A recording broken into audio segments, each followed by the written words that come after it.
Good morning friends, कैसे हैं आप लोग। आशा करता हूं कि आप लोग बहुत अच्छे होंगे। मेरे प्रिय छात्रों, आज हम लोग class 11th cases in mathematics का सीक्वेंस एंड सीरीज पढ़ेंगे, जिसमें मैं एक्सरसाइज 15.9 के सभी प्रश्नों का सलूशन बताऊंगा।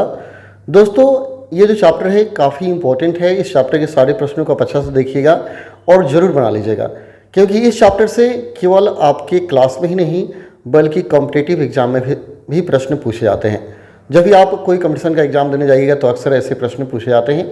तो चलिए हम लोग देख लेते हैं एक्सरसाइज 15.9 के सभी प्रश्नों का सॉल्यूशन, जो कि केसेस इन मैथमेटिक्स से लिया गया है, क्लास 11th मैथमेटिक्स का है।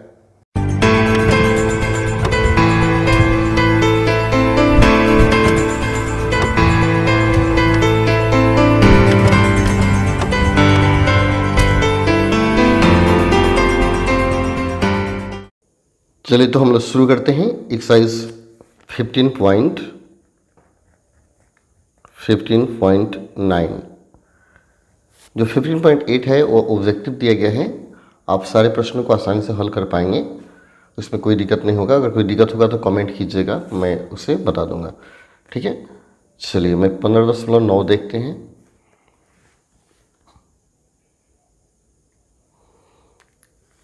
सबसे पहले दिया है गुणोत्तर माध्य पर आधारित प्रश्न। गुणोत्तर माध्य पर आधारित प्रश्न, जैसे इसके पहले हमने पढ़ा था समानांतर माध्य पर आधारित प्रश्न, इसमें दिया गुणोत्तर माध्य पर। ठीक है, तो पहले हम लोग गुणोत्तर माध्य का परिभाषा जान लें, इसके बाद इसे बनाएंगे गुणोत्तर माध्य।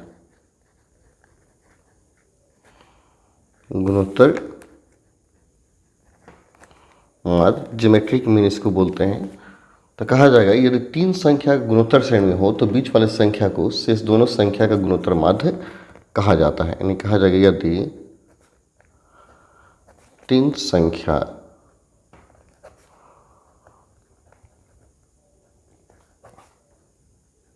गुणोत्तर श्रेणी में हो तो बीच वाली संख्या को शेष दोनों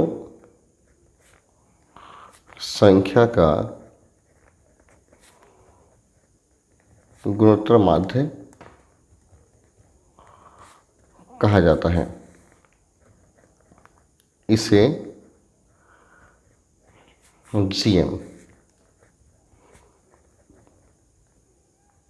से सूचित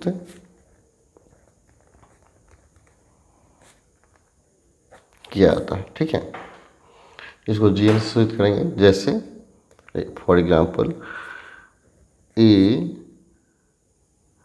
B C are in GP, ये जीपी में है तो बी को जीएम कहा जाएगा। सो जीएम इक्वल टू क्या हो जाएगा, बी। हेयर यहाँ आप देख सकते हैं ए बी सी क्या है, आर इन जीपी में है। तो जीपी में है तो आप जीपी का परिभाषा जानते हैं कि गुणोत्तर श्रेणी में क्या होता है, दो पदों का अनुपात समान होता है। मतलब बी बटा ए इक्वल टू सी बटा क्या हो, बी होगा। हम क्रॉस गुना करें तो बी स्क्वायर इक्वल टू क्या होगा, ऐसे बी में बी से गुना करेंगे, B square equal to A C हो जाएगा। B equal to root over A C होगा। अब देखिए बी को क्या बोलते हैं, जीएम बोलते हैं। तो यह बी के स्थान पर हम रख देंगे जीएम। टू मान लीजिए लिखिएगा फ्रॉम इक्वेशन 1 एंड 2 जीएम क्या हो जाएगा, रूट ओवर ए सी। तो यही याद रखना है कि अगर दो संख्याओं का जीएम निकालना हो, ज्योमेट्रिक मीन निकालना हो, तो दोनों को गुना करके उसका वर्गमूल ले लेंगे।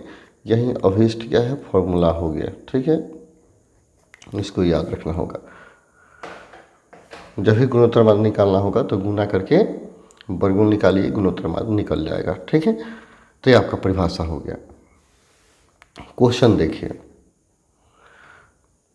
क्वेश्चन दिया है कि 2 और 162 के बीच 7 गुणोत्तर माध्य रखिए। 2 और 162 के बीच 7 गुणोत्तर माध्य रखना है। ठीक है, चलिए हम लोग बनाते हैं।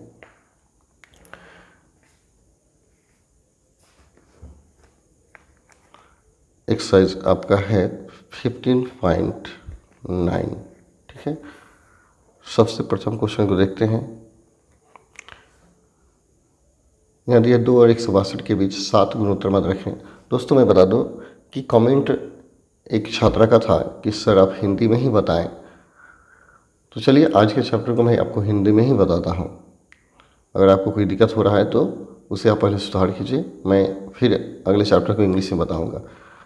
दिक्कत किसी व्यक्ति को नहीं होनी चाहिए। 2 और 162 के बीच क्या करना है, 7 को गुणोत्तर मान रखना है। तो यहाँ लिखेंगे माना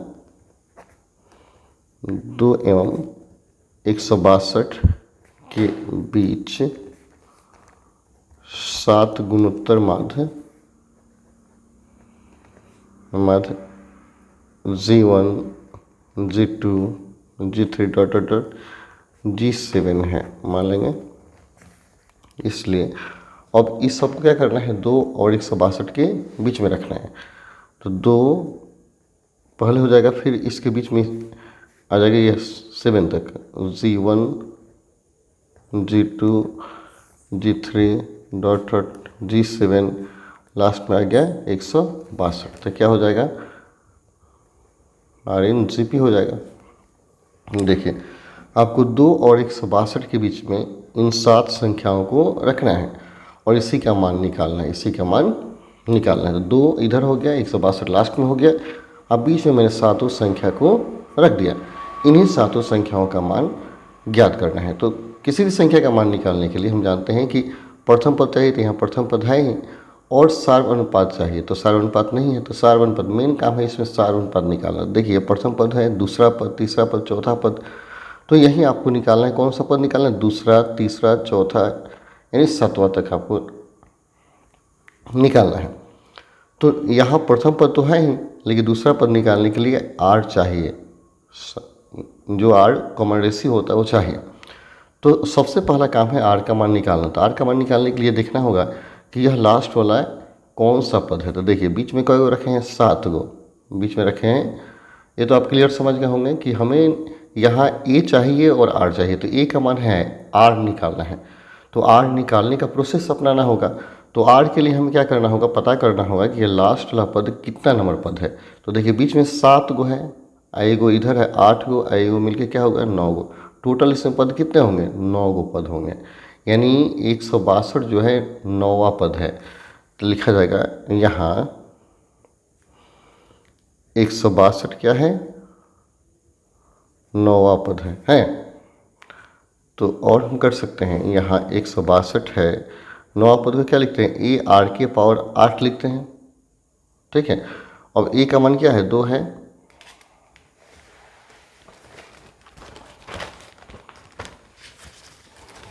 तो यहाँ आ जाएगा आपका, और 162 बराबर 2 इंटू R के पावर क्या हो गया, 8 हो गया।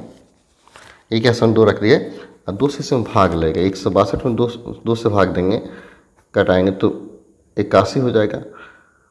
81 बराबर क्या हो गया, R के पावर 8। तो और देखिए 81 का मतलब 3 के पावर क्या होगा, 4, इक्वल टू R के पावर 8। ठीक है, ये पावर जाके भाग लग जाएगा, तो यानी R इक्वल टू होगा 3 के पावर 4/8, 4 दूना 8, यानी R बराबर 3 के पावर 1/2, यानी √3 आ गया। R का मान क्या आ गया, √3 आ गया। तो R निकल गया। अब यहाँ ये पता है, R पता है, तो बाकी पद तो आसानी से निकल जाएंगे। देखिए यानी यह पद निकाल, G1 G2 G3 निकालना है। तो यह क्या, प्रथम पद हो गया, दूसरा पद मतलब क्या हो गया, AR, तीसरा पद मतलब AR², चौथा पद मतलब ARQ। तो इसी का मान निकालना है। तो लिखा जाएगा अब गुणोत्तर माध्य, अब गुणोत्तर माध्य का मतलब ज्योमेट्रिक मीन। ठीक है, G1 बराबर, G1 का मतलब क्या हुआ, दूसरा पद हुआ। दूसरा पद क्या होता है, AR होता है। तो A का मान 2, R का मान √3, तो कितना आ गया, 2√3 आ गया। G2 का मतलब क्या हुआ, तीसरा पद, तीसरा पद मतलब AR² हुआ। तो A का मान 2, R का मान √3 का स्क्वायर, तो 6 आ जाएगा। ठीक है।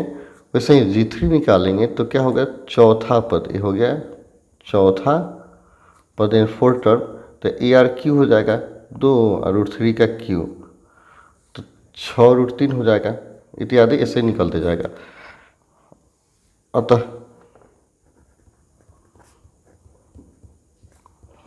7 गुणोत्तर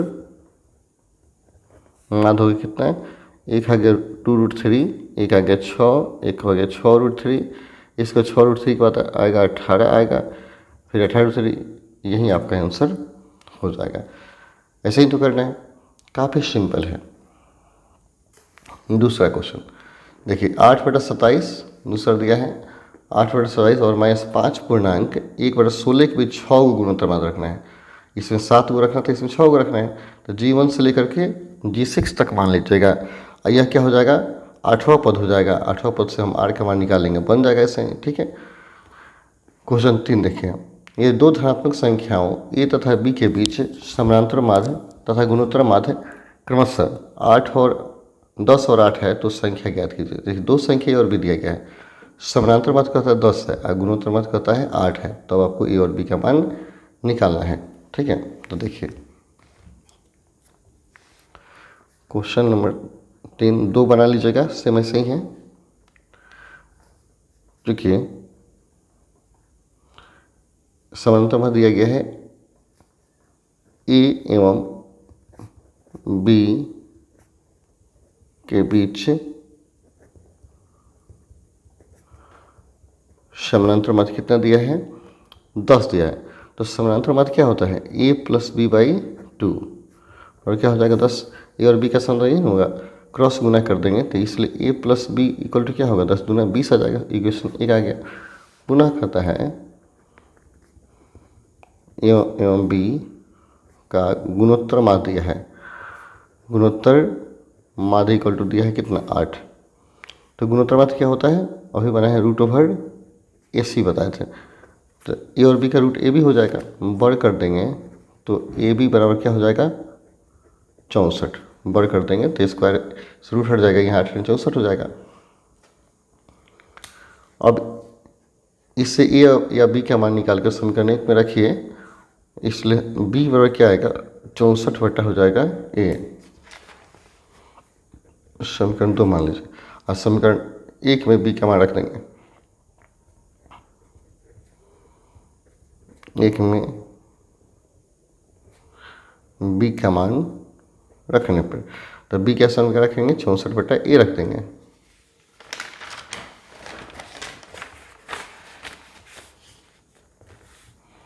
इसलिए A + 64/A = क्या आ गया, B आ गया, 20 आ गया। A² + 64 = क्या हो गया, 20। तो A² प्लस क्या हो गया, 64 = हो गया 20, A हो गया। 20 से बराबर किधर आ जाएगा, A² - 20A + 64 बराबर क्या आ गया, 0 हो गया, ठीक है। अब यहाँ 64 है, सोचो कि 64 का फैक्टर हो जाएगा, तो A² - 16A माइनस क्या हो गया, 4A + 64 बराबर क्या हो गया, 0। A कॉमन निकालते A माइनस क्या हो गया, 16, 4 कॉमन निकालिए तो A माइनस क्या हो गया, 16 बराबर 0। तो A - 4 × A - 16 बराबर क्या हो गया, 0।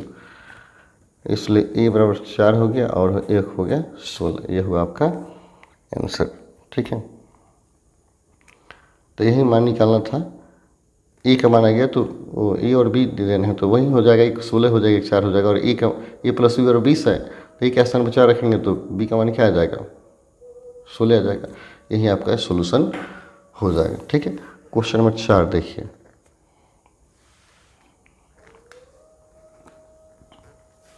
चार दिया है, ऐसे 3 संख्या ज्ञात कीजिए जिनको 1 और 256 के बीच रखने पर प्राप्त संख्या एक गुणोत्तर श्रेणी में बन जाए। यानी 1 और 256 के बीच 3 गो संख्या आपको रखना है, G1 G2 और G3, यानी ABC रखना है। तो ये और आसान है, ये तो और आसान हो जाएगा संख्या, ठीक है। जैसे चलिए हम बनाते हैं, लिखेंगे, माना 1 एवं 256 के बीच 3 संख्या ए बी सी है, इसलिए एक ए बी सी 256 ये क्या हो जाएगा, आर इन जीपी हो जाएगा। तो जीपी हो जाएगा। तो हम अभी बताए थे इसका किसी का मान निकालने के लिए प्रथम पद चाहिए और आर का मान चाहिए। तो मेन है आर का मान निकालना, आर का मान निकालना। यह प्रथम पद ए का मान 1 है, आर निकल जाएगा तो दूसरा पद, तीसरा पद, चौथा पद निकल जाएगा। तो इसके लिए पता किया जाएगा यह कौन सा पद है, ये कौन सा पद है, 1 2 3 4 5, ये 5वां पद है। यहाँ 256 जो है क्या है, 5वां पद है। ठीक है, तो हम क्या करेंगे, 256 5वां पद को ए आर के पावर क्या करेंगे, 4 करेंगे। 256 मतलब क्या हुआ, इसे फैक्टर कर लीजिए। 256 को कटा लेंगे इसे, 1 2 8 हो जाएगा, 64 32 16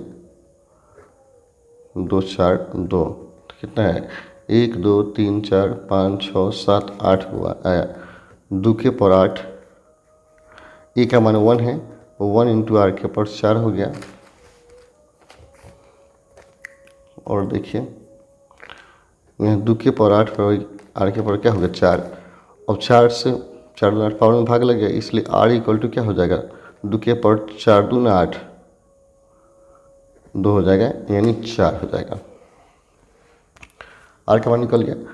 अब आपको ए बी सी का मान निकालना है। अब ए बराबर, ए का मतलब दूसरा पद, ए का मतलब दूसरा पद, तो दूसरा पद क्या है, ए आर होगा। देखा रहा नहीं, यहाँ ए डैश कर दीजिए अगर दिक्कत होता है। ठीक, तो ए का मान क्या दिया, 1 दिया है, आर का मान 4, तो क्या आया, 4 आ गया। फिर बी का मतलब हुआ तीसरा पद, बी का मतलब है तीसरा पद, ए आर स्क्वायर। ठीक है, तो ए का मान 1, आर का मान 4, तो क्या हो गया, 16 हो गया।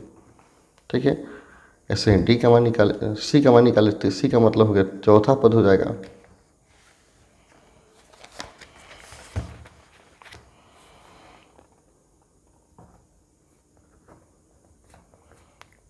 सी बराबर चौथा पद, चौथा पद मान ए आर क्यू, 1 इंटू 4 का क्यू, 64। अतः 3 पद, 4 16 64, यह हो गया आंसर।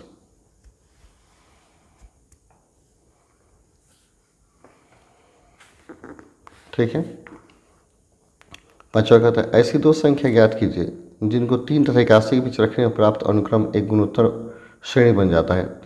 तो 2 संख्या ज्ञात कीजिए, इन 3 और 81 के बीच क्या करना है, 2 संख्या ए और बी रखना है। तो और आसान है, यहाँ जैसे हम लोग 3 संख्या रखे थे, यहाँ 2 संख्या तक निकालने के लिए बन जाएगा 6।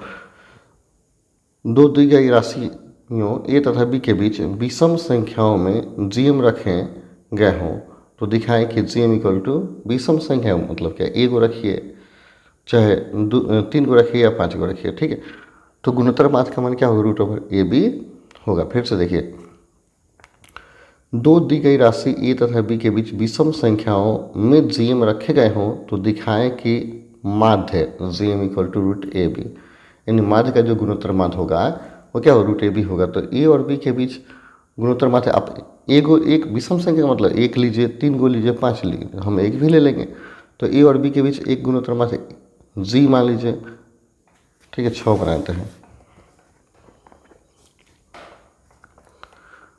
माना ए एवं बी के बीच एक गुणोत्तर माध्य जी है। ठीक है, इसलिए A G B are in GP हो जाएगा। तो जीपी होगा तो क्या होगा, दूसरा पद बटा पहला पद, और तीसरा पद बटा क्या हो जाएगा, दूसरा पद। तो जी स्क्वायर इक्वल टू क्या हो गया, ए बी, इसलिए G equal to root over A B. तो जी ही क्या होता है, जी एम होता है, तो रूट क्या होगा, ए बी हो जाएगा। तो यही सिद्ध करना है। तो एक बात याद रखिए, मैंने एक रखा था, जब आप 3 को रखेंगे तो 3 को रखना होगा ए बी सी, या तीनों का मान निकाल करके जोड़ कर 3 से भाग देना होगा, ठीक है। तो उस तरह ही बनेगा। या 5 को रखिए या 7 को रखिए, तो विषम संख्या में आप 1 रखेंगे, 3 रखेंगे, 5 रखेंगे या 7 रखेंगे। अगर 3 रखते हैं तो तीनों को जोड़कर 3 से भाग देना होगा, 5 रखिएगा तो पाँचों को जोड़कर 5 से भाग देना होगा, 7 रखेंगे तो सातों को जोड़ करके 7 से भाग देंगे। तो यह इसका माध्य निकाल देना है, ठीक है। तो हम एक ही रखेंगे, आसानी से मेरा निकल जा रहा है, फिर आगे बढ़ने की ज़रूरत नहीं है, ठीक है। 7 नंबर देखिए, अगर दो संख्याओं के बीच एम तथा जी एम क्रमशः ए तथा जी हो तो दिखाएं कि वे संख्याएं इतना होगी। यानी ए एम को ए कहता है, जी एम को जी कहता है, तो संख्या ए और बी का मान बताना है, ए और बी का मान बताना है। तो दो संख्या ए और बी मान लीजिए, ए एम ए है, जी एम जी है। चल लिखिए, यहाँ दिया है,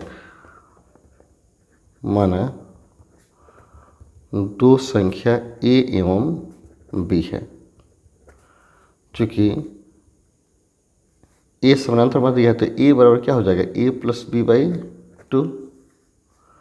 यहाँ लिख देंगे प्रश्न से, क्रॉस गुना करेंगे तो 2a बराबर क्या होगा, ए प्लस बी, अर्थात ए प्लस बी का मान 2a होगा। ऐसे लिखिए, तो ए प्लस बी बराबर क्या हो गया, 2a। इक्वेशन 1 मानिए। पुनः कहते हैं गुणोत्तर मान, जी कहता है, जी बराबर क्या रूट ए बी होगा, ये होगा ना। वर्क करेंगे तो जी स्क्वायर इक्वल टू क्या होगा, ए बी आएगा। यानी ए बी का वैल्यू आपका आएगा जी स्क्वायर। समीकरण 2 मान लेंगे। तो यहाँ ए प्लस बी का, अगर ए माइनस बी का मान होता है तो हम समीकरण 1 और 2 को हल करके बना लेते हैं। तो ए प्लस बी का मान होता है, ऐसे करते हैं, ए माइनस बी का मान भी निकाल लेते हैं। देखिए ऐसे निकालेंगे,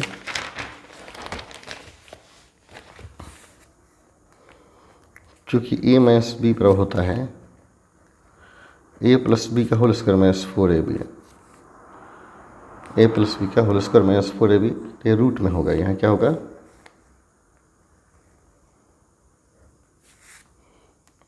ए प्लस बी का होल स्क्वायर माइनस 4ab। तो अब देखिए ए प्लस बी का मान निकला है 2a, तो इसका होल स्क्वायर हो गया 4ab का मान निकला है जी स्क्वायर, ठीक है, मान रख दिया। तो ये 4a square minus 4g square, ठीक है। 4 कॉमन लेंगे तो हो गया क्या, ए स्क्वायर माइनस जी स्क्वायर। तो प्लस माइनस 2 कर दीजिए, ए स्क्वायर माइनस जी स्क्वायर, ए माइनस बी। इक्वेशन इसको मान लेते हैं आप 3, और समीकरण 1 और 3 से आपको बनाना होगा, ठीक है। 1 और 3 से लिखिएगा, 1 एवं 3 से ए प्लस बी इक्वल टू क्या है, 2a है, ए माइनस बी क्या है 2 रूट ए स्क्वायर माइनस जी स्क्वायर। इसको एक बार जोड़ दीजिए, जोड़ेंगे तो क्या कट जाएगा, इसलिए हो गया 2a बराबर, इसके आगे प्लस माइनस है, ठीक है, एक ही बार में कंप्लीट हो जाएगा, प्लस माइनस दे देते हैं, ठीक है। 2a बराबर 2a plus minus 2 root over, इसको मुझे 2 से भाग लग जाएगा, इसलिए बराबर a plus minus root over A square minus B square हो गया, ठीक है। तो देखिए यहाँ एक प्लस वाला जो मान होगा, अगर ए का मान है तो माइनस वाला मान क्या होगा, बी का मान होगा। फिर इसको अगर घटाते तो यहाँ माइनस प्लस हो जाता, नीचे लिखा जाएगा, यहीं 2 जगह कर देंगे। अतः ए बराबर ए प्लस रूट ए स्क्वायर माइनस जी स्क्वायर एवं बी बराबर ए माइनस रूट ए स्क्वायर माइनस जी स्क्वायर। यही सिद्ध करना था, जो कि सिद्ध हो गया। यही आपका मान निकालना था, ठीक है। देखिए इतना और इतना है, तो यह 8वां क्वेश्चन देखिए, ए और बी के बीच के ए एम तथा जी एम का अनुपात एम अनुपात एन हो तो साबित करें कि ए अनुपात बी बराबर इतना होगा। सेम देखिए क्वेश्चन 7 और 8 को देखिए ध्यान से। 7 में ए और बी का मान निकालना था, जो कि इतना और इतना मांगना था, जो कि आ गया। 8 में वहीं ए और बी दिया है और ए और बी का अनुपात निकालना है। देखिए तो सेम यही आया है आंसर, देखिए आया है इतना। यहाँ पहले यहाँ अनुपात यानी समानांतर माध्य एम दे दिया है, गुणोत्तर माध्य क्या दिया है, एन दे दिया है। ठीक है, तो ए के स्थान पर एम है और जी के स्थान पर क्या है, एन है। तो सेम इसी क्वेश्चन को सेम आपको रिपीट कर देना है।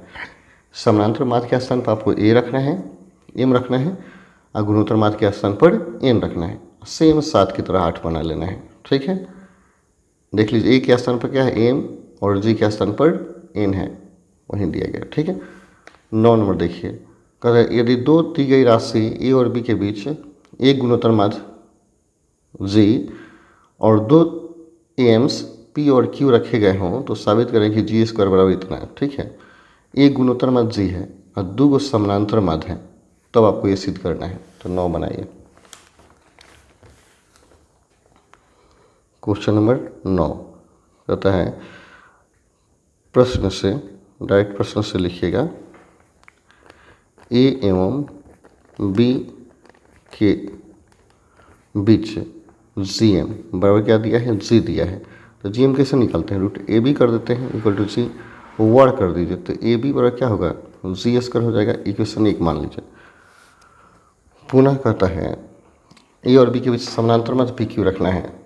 पुनः ए पी क्यू और बी, ये कहता है आर इन ए पी कहता है, यानी ए और बी के बाद ये समानांतर माध्य है तो ए पी हो जाएगा। तो ए पी जब हो गया तो दूसरा पद माइनस पहला पद इक्वल टू तीसरा माइनस दूसरा, चौथा माइनस तीसरा, दो पदों का अंतर क्या होगा, समान होगा। इसे और बी का मान निकाल लेते हैं, इसलिए हम लिखेंगे दूसरा पद यानी p minus A equal to Q minus P बराबर हो जाएगा b माइनस क्यू। ठीक है,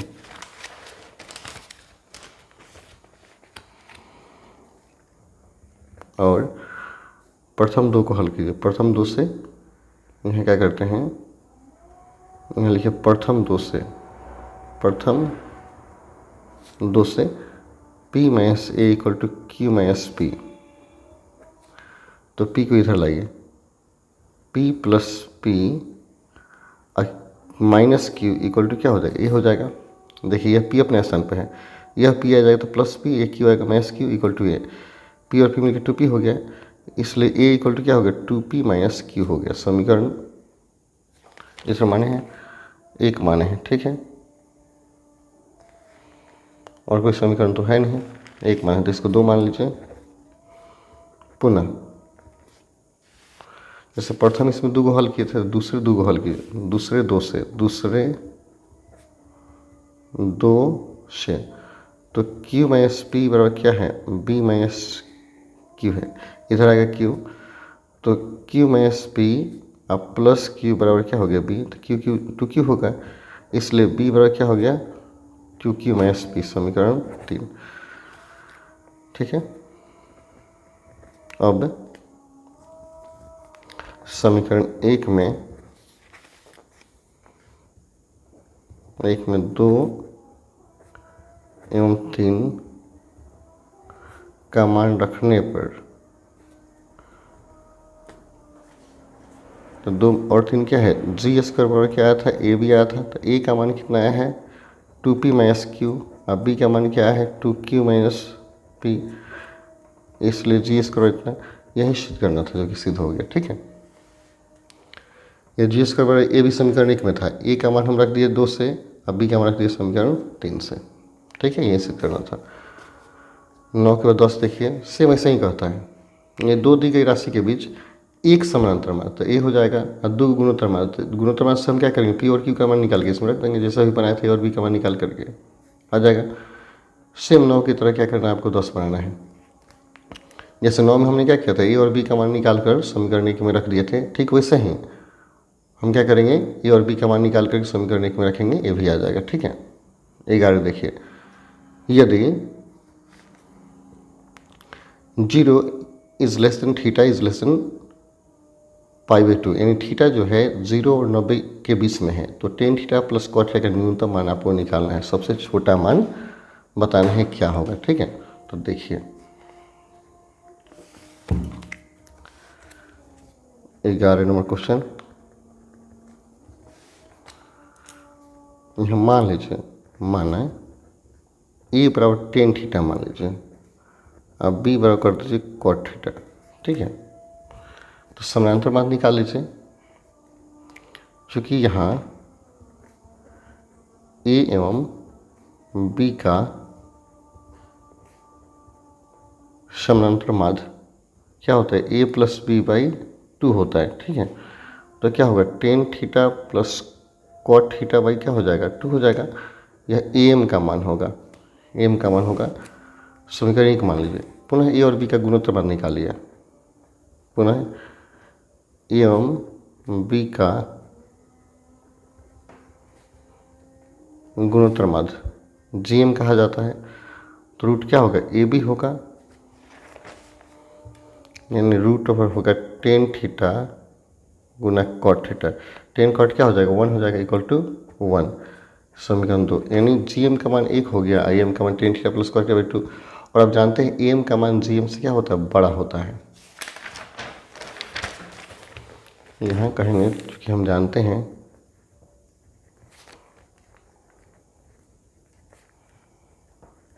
ए M greater than G M, इसलिए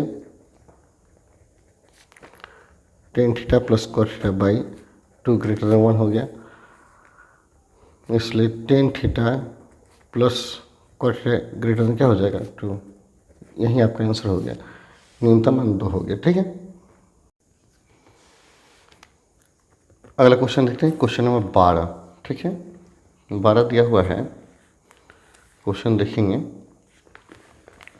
कहते हैं एपी, यदि किसी एपी तथा जीपी दोनों का पीवा क्यूवा तथा आरवा पद ए बी सी हो तो साबित करने की इतना बड़ा इतना।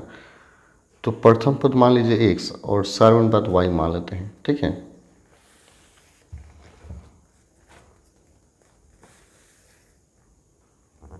माना प्रथम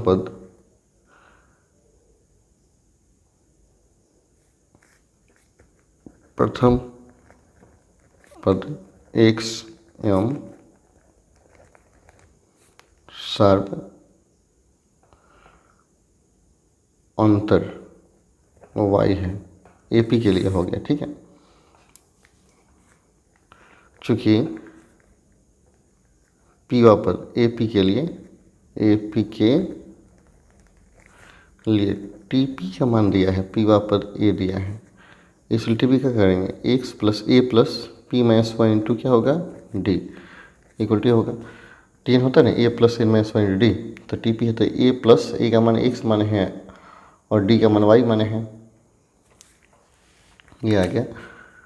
पुनः T Q equal to B दिया है तो क्या होगा, x plus Q minus one into Y equal to B हो जाएगा। पुनः आप क्या कर लीजिए, T R equal to C, तो इसलिए क्या होगा, x plus R minus one into Y equal to C हो गया। ठीक है, इसमें हम क्या करते हैं, निकाल लेते हैं बी माइनस सी का मान, सी माइनस ए का मान और ए माइनस बी का मान निकाल लेते हैं। ठीक है, यहाँ समीकरण 1 2 3 कह लीजिए, समीकरण 2 माइनस बी माइनस सी निकालना है, 2 माइनस 3 कर लीजिए, 2 माइनस 3 से तो ना बी माइनस सी आएगा। तो नहीं, बी माइनस सी माइनस ए माइनस बी निकालना है। ठीक है, तो बी माइनस सी करना है तो 2 माइनस 3 की इसमें से घटाएंगे तो ये क्या है, एक्स है, वाई से गुना कर लीजिए Q Y minus Y, minus इसको घटाना है x plus R Y minus Y. ठीक है, बराबर बी माइनस सी, वाई से वाई कटेगा, एक्स से एक्स कटेगा, इसमें से वाई कॉमन होगा तो क्यू माइनस आर इंटू क्या हो गया y equal to B minus C, समीकरण 4 मानिए, समीकरण 4 हो गया। बी माइनस सी निकल गया, पुनः सी माइनस सी निकालते हैं, समीकरण 3 माइनस 1 से, देखिए 3 सी था और 1 ए था, तो सी 3 माइनस सी करना है, 3 है x plus R Y minus y है। ठीक है, और एक है x plus P y minus y equal to C minus A हो गया, वाई से वाई काटिए, एक्स से एक्स काटिए। ठीक है, इसलिए R minus P into Y equal to C minus A हो गया। समीकरण 5 मान लीजिए।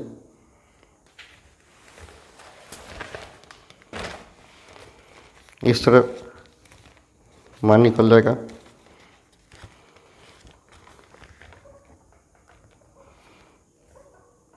ए बी पुनः समीकरण 1 माइनस 2 से, जब 1 माइनस 2 कीजिएगा तो ए माइनस बी निकलेगा। तो ए का मान दिया है पी और 2 में है Q, P minus Q into Y equal to क्या आएगा, ए माइनस बी आएगा। समीकरण 6 मान लीजिए। ठीक है, इस सब का मान हमें प्राप्त हो गया। ए माइनस बी माइनस सी माइनस सबका मान हमने क्या किया, यहाँ निकाल लिया। इसका कितना मान आया सब मैंने पता किया। अब क्या करेंगे, पुनः कहता है गुणोत्तर श्रेणी के लिए, पुनः जीपी के लिए हल करना है। यहाँ लिखें पुनः माना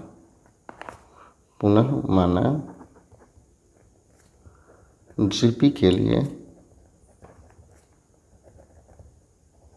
प्रथम पद x एवं सार अनुपात y है, उससे कोई अंतर नहीं पड़ेगा। ठीक है, अब कहता है चूँकि पीवा पद दिया है a, इसलिए क्या होगा, a r के पावर p माइनस 1 हो जाएगा इक्वल टू a। पुनः कहता है क्यूवा पद b कहता है, इसलिए x y के power q minus 1 equal to b हो गया।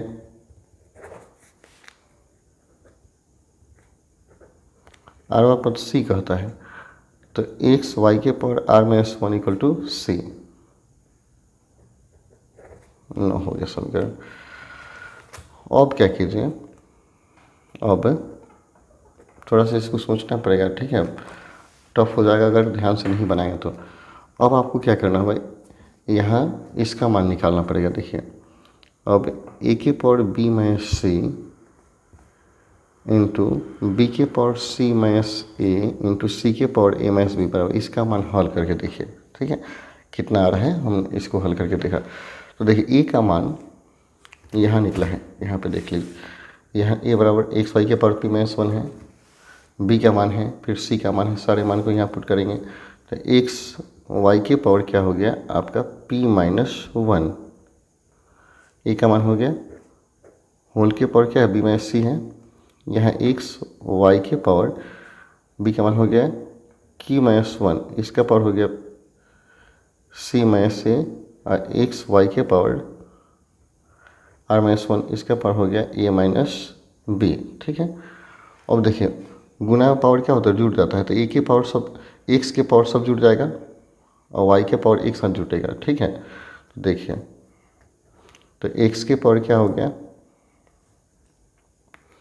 यहाँ b माइनस सी होगा, यहाँ से आएगा c माइनस ए और यहाँ से आएगा a माइनस बी। ठीक है, y के पावर देख लीजिए, यहाँ p माइनस 1 है और इंटू हो जाएगा p माइनस सी, प्लस यहाँ q माइनस 1 है इंटू c माइनस सी हो जाएगा। ठीक है, plus r minus 1 into a minus B हो जाएगा। तो ये तो कट जाएगा, ये टोटल कट जाएगा, यानी x के पावर क्या हो गया 0 और y के पावर, इस सबको हम गुना कर देंगे। सबको क्या करेंगे, गुना करेंगे। गुना करने के पहले एक बात याद रखेंगे, यहाँ गुना करेंगे p माइनस 1 है, q माइनस 1 है और r माइनस 1 है। तो यहाँ b माइनस सी का मान निकाले थे पहले, ऊपर ही निकाला गया था, उससे हम क्या करेंगे, इसको हल कर देंगे। देखिए यहाँ अगर गुना करते हैं तो पी भी आएगा, यहाँ समीकरण एक, यहाँ p माइनस 1 रहने देते हैं, और यहाँ देखिए b माइनस सी, एक लाइन इसको जो लिखते हैं। ठीक है, फिर हम दोबारा इसके मान को रखना होगा, तभी जाकर गुना करना होगा, नहीं तो बहुत बड़ा हो जाएगा। r minus 1 into A minus B. ठीक है, मैंने यही से सब, तो b माइनस सी माइनस ए और ए माइनस बी, इस समीकरण निकला हुआ ऊपर। देखिए ये जैसे 6 में देख सकते हैं, यहाँ 6 में दिया गया है ए माइनस बी का मान निकला है, वैसे ही यहाँ देखिए सी माइनस सी का मान निकला है और यहाँ पर बी माइनस सी का मान निकला है। 4, 5, 6 में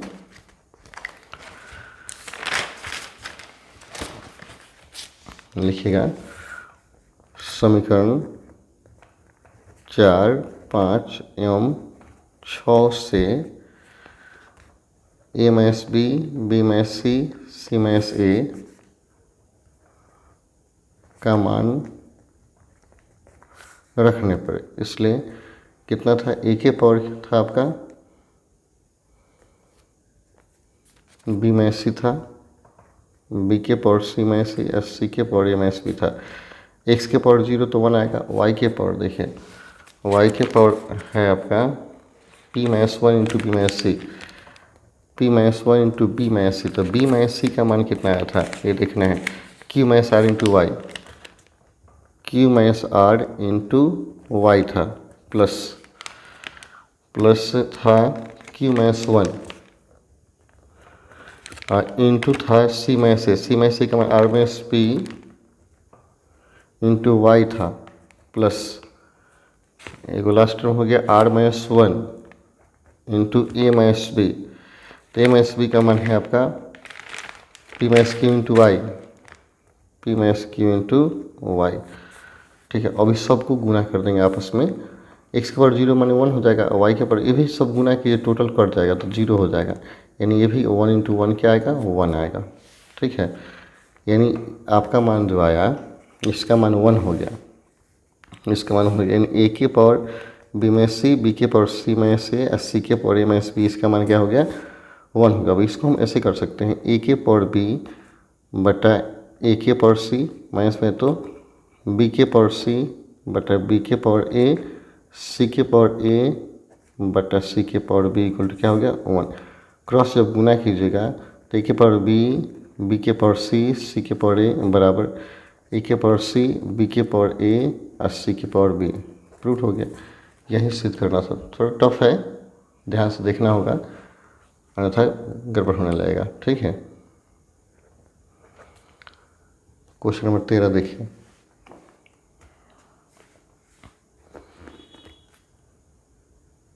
तेरह कहता है धनात्मक पदों वाले एपी तथा जीपी के प्रथम पद समान है और उनके प्रथम, द्वितीय, तृतीय पदों का योग इतना है, तो चतुर्थ पदों का जोड़ ज्ञात कीजिए। ठीक है, तो मान लें प्रथम पद ए, माना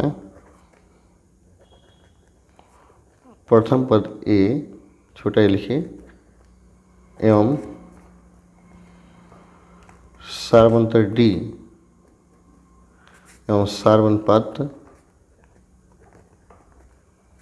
अनुपात आर है, इसलिए ए पी क्या होगा, a plus d, a plus 2d, a plus 3d, A P हो गया। और जी पी आपका क्या हो जाएगा, a r square, a r cube बढ़ते जाएगा। ठीक है, अब प्रश्न से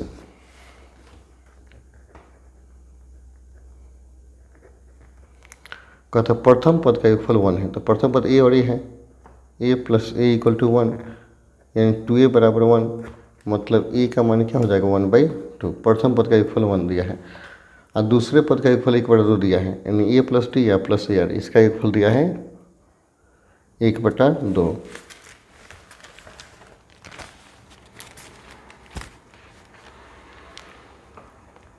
पुनः ए प्लस टी दूसरा पद हो गया, इसमें दूसरा ए आर हो गया, इसका मतलब दिया योगफल दिया 1/2। इसमें ए का मान रख लीजिए, क्योंकि ये बराबर क्या है, 1/2 है, तो हम रखेंगे 1/2 plus D plus 1/2 R equal to 1/2। 1/2 से 1/2 कट जाएगा, तो D plus r/2 equal to 0, इसलिए डी इक्वल टू क्या होगा, माइनस r/2 हो गया। आ गया। पुनः तीसरा पद का योग दिया हुआ है, कितना दिया है, तो 2 दिया है। तीसरा पद क्या है, a प्लस 2d है, ए आर स्क्वायर होगा बराबर क्या है, 2 दिया है।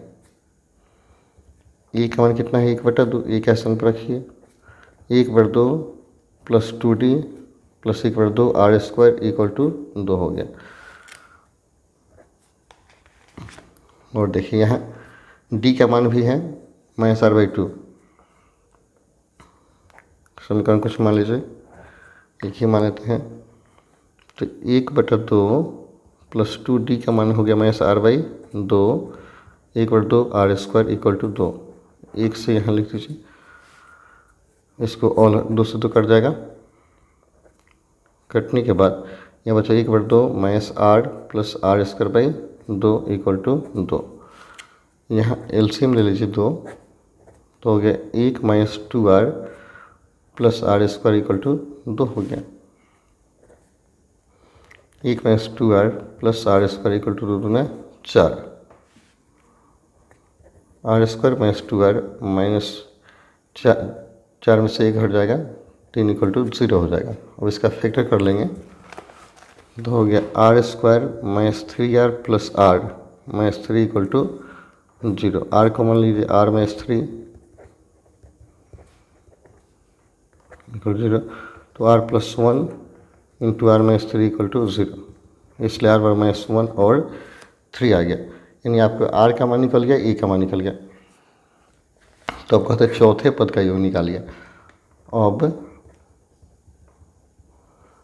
चौथे पद का योग निकालना है। चौथे पद क्या होता है, a प्लस 3d होता है, इसमें होता है ar क्यों होता है। तो a का मान क्या रखिएगा, 1/2, 3d का मान निकला है -r/2 है,